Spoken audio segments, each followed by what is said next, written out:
వాడుకగా వాక్యమును చదివితిమి గాని వాస్తవముగదాని భావమే మరచితిమి.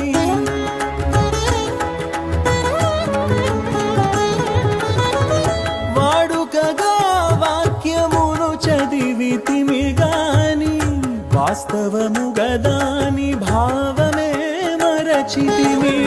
ఆచారముగా ఆలయమేగితిమి గాని ఆచారముగా ఆలయమేగితిమి గాని ఆచరణలో ఆజ్ఞలను విడచితిమి.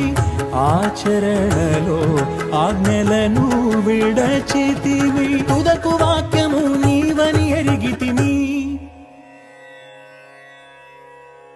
నీ ఆలయముగా మేము మారితిమి యేసు.